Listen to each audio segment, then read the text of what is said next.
dalam memperjuangkan satu tujuan. Masyarakat dan Aliansi Indonesia Cerdas menggelar aksi damai terkait permasalahan sekolah gratis. Unjuk rasa pada Rabu 19 Juni 2019 digelar di halaman kantor Gubernur Sumatera Selatan. Aksi damai ini merupakan aksi kedua kalinya mereka menuntut janji sekolah gratis Gubernur Sumatera Selatan Herman Deru agar dilaksanakan. Koordinator aksi Ruby mengatakan mereka menuntut sekolah di Sumsel tidak dipungut biaya apapun, serta terkait adanya iuran sumbangan pembinaan pendidikan atau SPP sekolah. Mereka pun meminta kepada pejabat, terutama pemerintah Provinsi Sumatera Selatan, segera mengeluarkan surat edaran mengenai hal tersebut, agar setiap sekolah di Sumsel dapat tersosialisasikan dengan baik. Kami hari ini sama sifatnya dengan sudut yang kemarin meminta sekolah ini tidak bayar di Sumatera Selatan. Karena kita tahu untuk masuk SMA yang di bawah Provinsi Sumatera Selatan ini untuk masuk sekolah saja dibayar.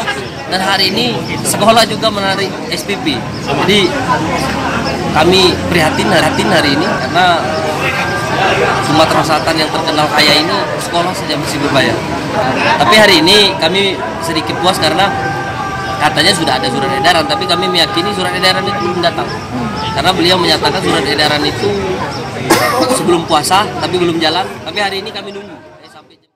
Sementara itu, Sekda Provinsi Sumsel Nasrun Umar mengatakan yang mereka perjuangkan tersebut telah dijawab dengan surat edaran dari Kepala Dinas Pendidikan per tanggal 16 Mei lalu kepada MKKS, SMA, SMK, dan kepada seluruh kepala SMA dan SMK tentang tidak boleh ada pemungutan tersebut. Ia menambahkan jika perlu atas izin Gubernur Sumsel, dirinya akan mengeluarkan kembali surat edaran untuk memperkuat apa yang telah dikeluarkan Kepala Dinas Pendidikan. Tapi saya ingatkan tadi, itu harus santun dan penuh etika, bahwa kearifan lokal menyampaikan itu. Saya sampaikan, dan mereka mengakui memang sedikit agak keliru mereka menyampaikan itu tadi.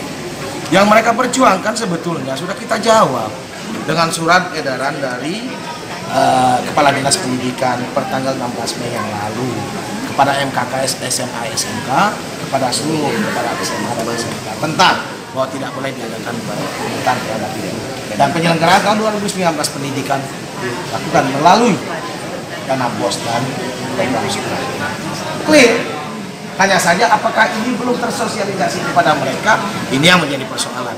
Jika perlu hari ini atas izin Gubernur Sumatera Selatan, saya akan keluarkan kembali surat edaran untuk memperkuat apa yang sudah dikeluarkan Kepala Dinas. Awas jika perlu, ya. Nah, tapi ini akan kita sosialisasikan juga melalui media. Dalam hal ini mungkin cukup disampaikan oleh Kepala Dinas Pendidikan Sumatera Selatan. Ini hanya bentolan, Pak. Saya jarang. Tim Liputan Sriwijaya TV.